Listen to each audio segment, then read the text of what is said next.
Assalamualaikum warahmatullahi wabarakatuh.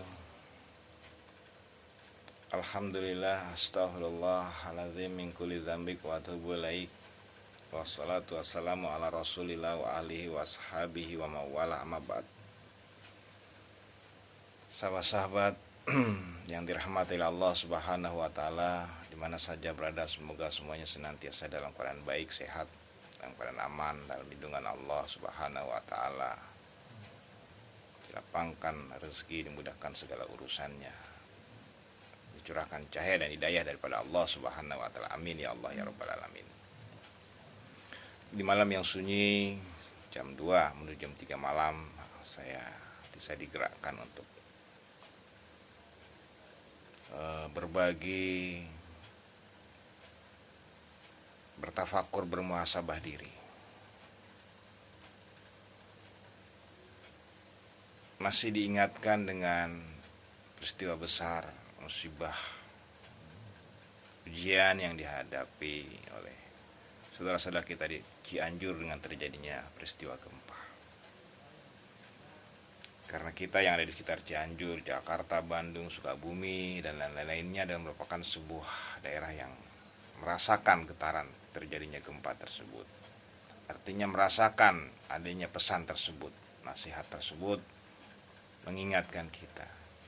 Jadi kalau seandainya ini kita jadikan sebagai peringatan, berarti kita pun termasuk orang-orang yang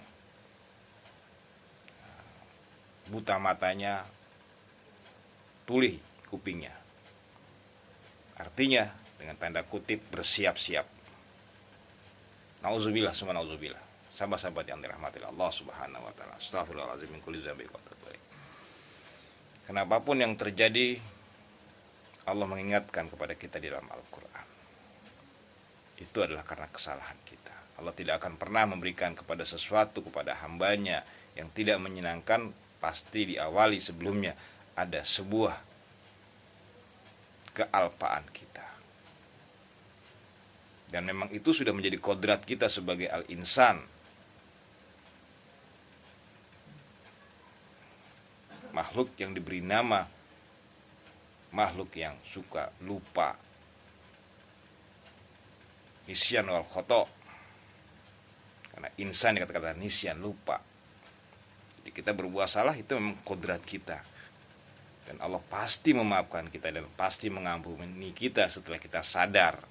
Tapi manakala kita sudah tahu dan sadar masih juga bersombong diri, maka disitulah mulai akan terjadi sesuatu yang akan menyadarkan kita. Sahabat-sahabat yang dirahmati oleh Allah subhanahu wa ta'ala, hal ini bisa kita simak. Hal ini bisa kita ambil bahan renungan, melanjutkan firman Allah yang saya sampaikan pada kesempatan yang lalu, yaitu surah A'raf ayat 85. Karena ini adalah momennya kita bertafakkur tentang perkara ini. Lebih indah kita memahami ayat-ayat Allah manakala diiringi dengan asbab menujulnya, sebab-sebab turunnya daripada Al-Quran. Karena demikianlah Rasulullah mengajarkan kepada kita. Dan mudah-mudahan di malam yang sunyi, di malam yang tenang ini, Allah menurunkan hikmah ke dalam hati kita, memberikan cahaya ke dalam jiwa kita, walau hanya sedikit, tapi dalam kegelapan itu sangatlah berarti. Sahabat-sahabat yang dirahmati Allah subhanahu wa ta'ala di mana saja berada. Di ayat yang 85 Allah menjelaskan beberapa kelalaian kita, kealpaan kita, yang menyebabkan timbulnya ketidaksukaan Allah kepada kita. Karena kita memang manusia, makhluk yang suka lupa, makhluk yang memiliki hawa nafsu. Tidak hanya mereka di zaman dulu dan kita, saya dan Anda semuanya sama, punya nafsu, punya alpa, punya kekurangan. Maka watawasau bil haq, ingatkanlah untuk selalu tidak keluar dari jalur yang benar. Walaupun dengan banyak tekanan dan kesulitan dalam menjalankan kebenaran itu, watawasau bis sabr, ingatkan untuk bersabar. Memang tidak mudah menjalani kebenaran dan tidak mudah untuk bertahan dalam kebenaran, maka watawasau bil marhamah, dengan penuh rasa kasih sayang. Sahabat-sahabat yang dirahmati Allah Subhanahu wa taala. Apa yang terjadi ini menjadi bahan renungan kita. Dan kita mencoba bertiba dari ayat-ayat Allah Subhanahu wa taala, yaitu surah Al-A'raf dari ayat 85 sampai ke 102. Di situ mengisahkan peristiwa-peristiwa kelalaian-kelalaian apa yang telah ada hingga terjadinya peristiwa gempa bumi itu diungkapkan dalam ayat-ayat tersebut. Itu kita jadikan bahan renungan. Insya Allah di tengah malam yang sunyi ini, mudah-mudahan Allah menurunkan cahayanya kepada kita dan menurunkan pertolongannya kepada kita, menjaga lingkungan kita, kampung kita, kota kita, agar terhindar dari hal yang seperti itu. Dan mudah-mudahan saudara kita yang sudah lalai di sana diberikan oleh Allah pertolongan, diampuni, dimaafkan oleh Allah Subhanahu wa taala, dan yang kembali sebagai seorang syuhada, sebagai seorang yang syahid, ya, seorang yang kembali dalam keadaan yang baik.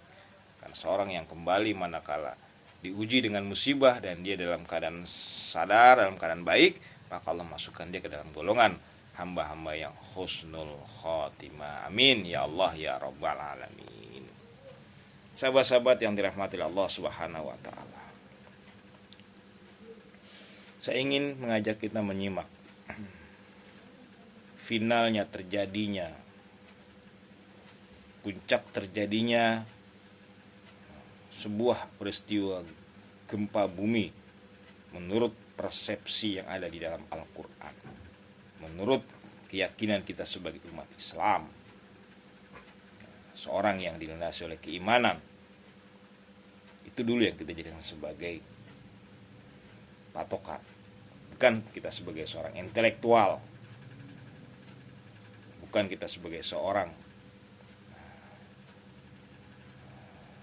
budayawan, bukan kita sebagai seorang politikus, atau juga bukan kita sebagai seorang ustadz. Karena ustadz bisa saja dia tidak mengikuti Al-Quran walaupun yang dibacakannya Al-Quran. Karena ustadz punya nafsu, mengatasnamakan Al-Quran, dia masukkan nafsunya, dia mainkan nafsunya. Kita coba bicara atas nama Al-Quran. Tidak perlu banyak tafsir, tidak perlu banyak dalil, tidak perlu banyak argumentasi, karena Al-Quran itu diturunkan dalam bahasa yang jelas. Kadang-kadang tafsir, argumentasi justru malah membelokkan dan mengarahkan jauh dari tujuan yang sebenarnya.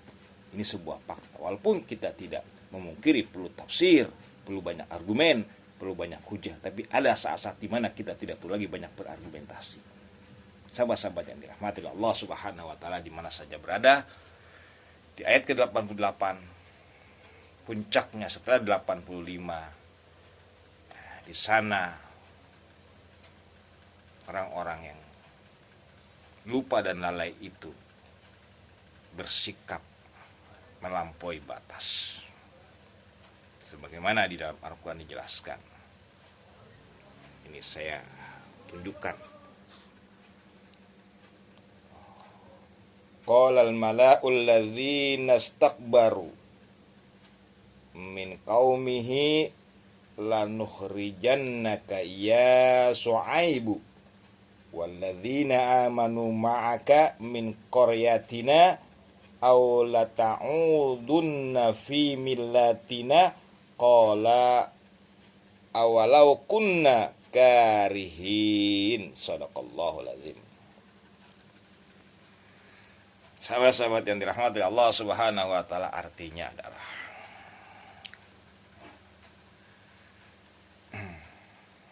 berkatalah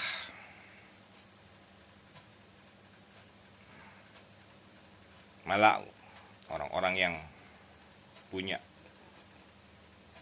kekuasaan, punya peran, tokoh-tokoh, pemimpin-pemimpin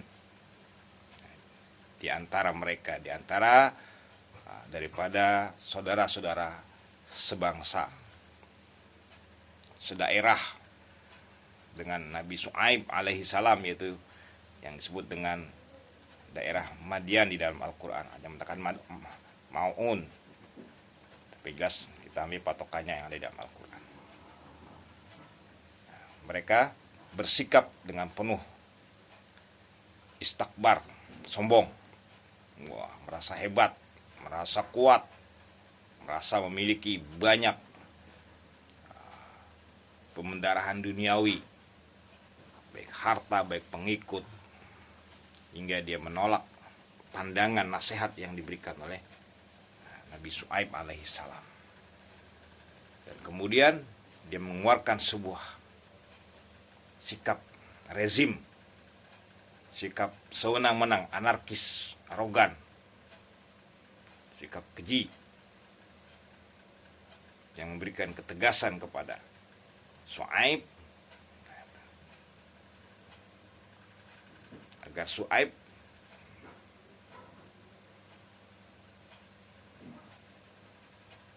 mengancam untuk mengeluarkan dia, mendeportasi dari kampungnya. Kemudian yang kedua, alternatifnya kembali kepada milatihim, pada ajaran mereka, ya, peraturan mereka, kebiasaan dan tradisi atau ketentuan yang mereka buat. Milah itu seperti itu. Ada milah, ada din, ada syariah. Milah itu paham mereka, kebiasaan mereka. Atau mereka akan mendapatkan sanksi, mendapatkan hukuman. Jadi sahabat-sahabat yang dirahmati oleh Allah Subhanahu wa taala, ini sebelum terjadinya peristiwa gempa bumi di zaman dahulu, di dalam Al-Quran dicatat beberapa kejadian yang bisa kita ibroh. Jadi ketika sudah ada perlakuan zalim kepada Syuaib,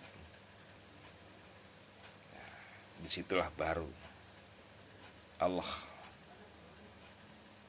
mulai menurunkan keputusannya.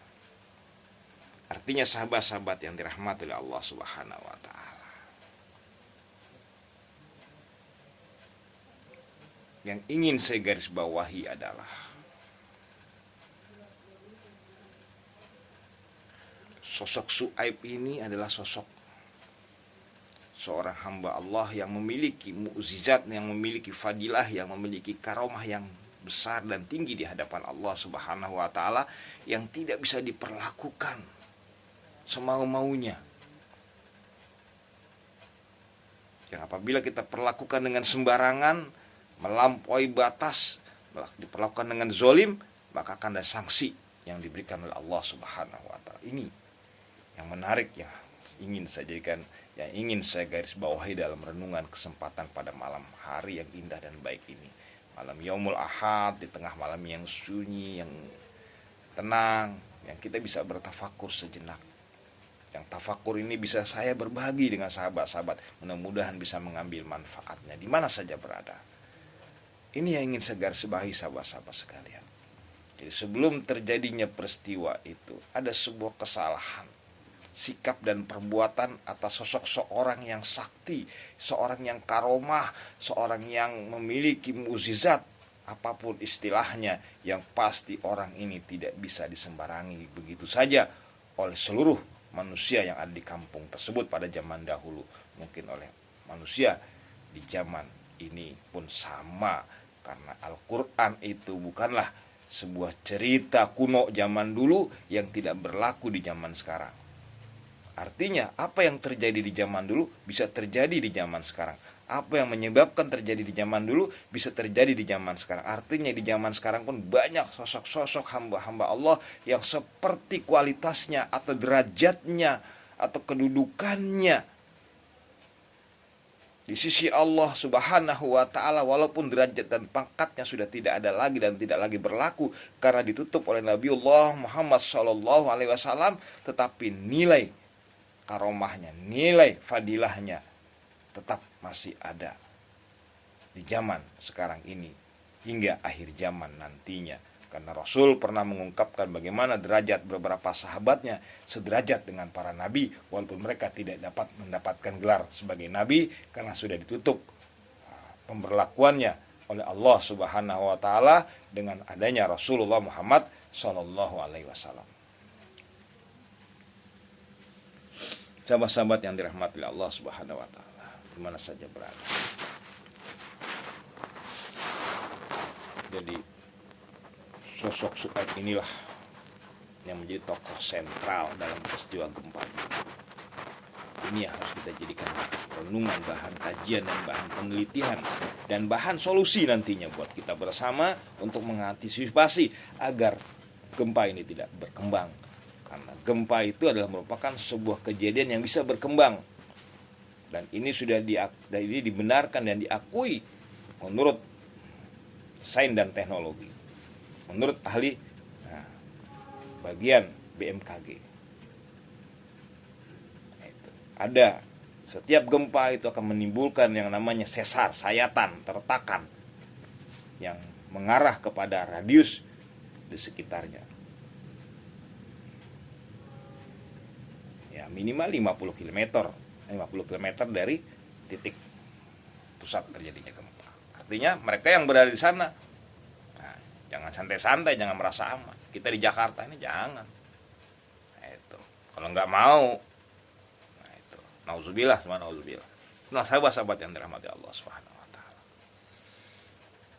Dan sampai hari ini dikabarkan masih ada getaran-getaran. Dan bagi orang-orang yang belajar bertafakur, banyak bertafakur diri, itu pasti bisa merasakan itu. Nah, itu. Goyangan-goyangan itu masih bisa dirasakan.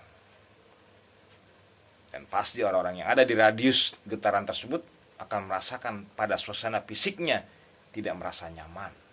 Suasana hidupnya tidak senyaman. Walaupun mereka berusaha mengalihkan dengan berbagai macam hiburan, tertawa, bersenang-senang, tapi semuanya tidak ada manfaatnya. Yang paling besar manfaatnya adalah bertafakur diri, bermuhasabah diri, banyak-banyak beristighfar kepada Allah Subhanahu wa taala, banyak-banyak bertaubat kepada Allah Subhanahu wa taala. Nauzubillah, astagfirullahaladzim, kulli dzambi wa atubu ilaih.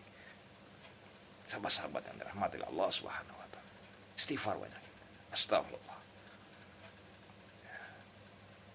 Ini saatnya kita membersihkan diri kita. Allah sangat suka bagi orang yang banyak beristighfar, banyak bertaubat kepada Allah. Air mata yang menetes ke bumi karena takutnya, karena sadarnya akan dosanya, itulah yang akan bisa menenangkan bumi. Yang bisa meredam kemarahan yang ada di bumi ini. Karena bumi ini juga adalah makhluk Allah, hamba Allah. Dan bumi tempat asal kejadian kita. Kenapa dia bergejolak? Karena dia mengingatkan kita, karena dia saudara kita. Karena dia bagian diri kita yang paling terbesar.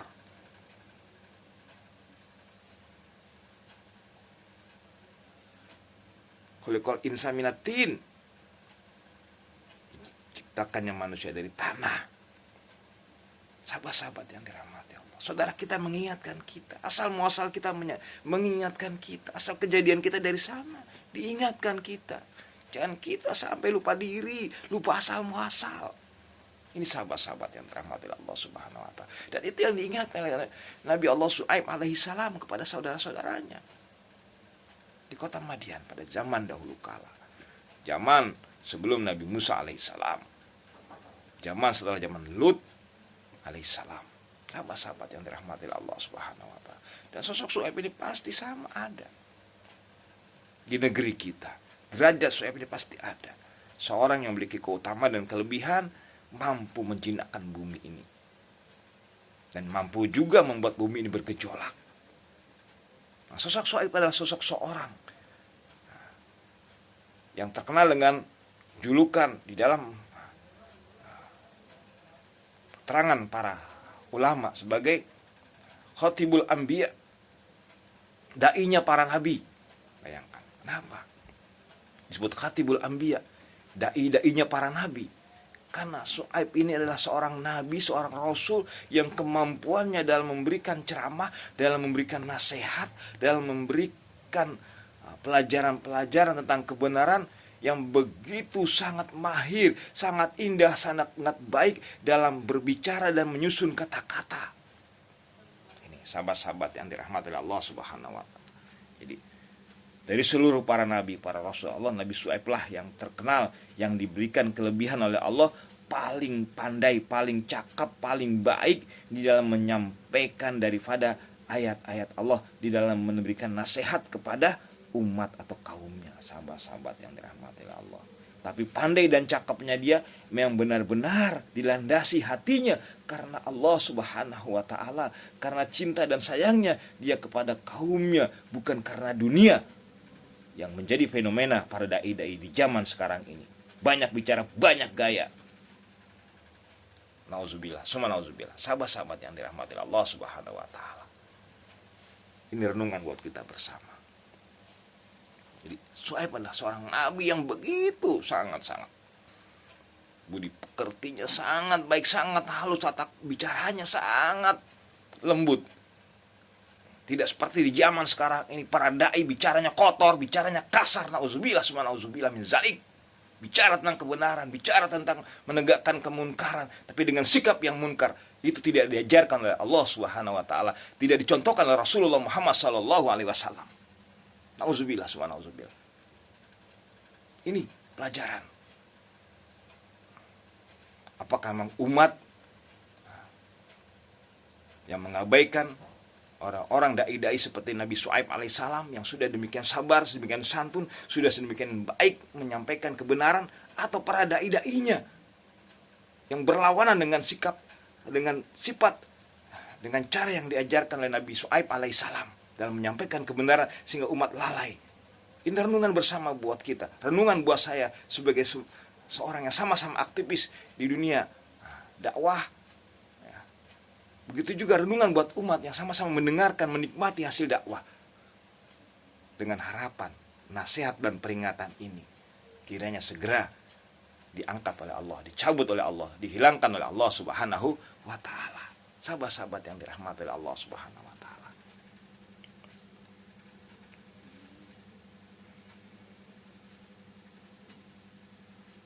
Yang mudah-mudahan banyak lahir sosok-sosok dai seperti Nabi Syuaib alaihissalam. Sosok-sosok dai yang mampu menjinakkan bumi ini, mampu menghilangkan berbagai macam gejolak-gejolak, goncangan-goncangan, problematika yang ada di bumi ini.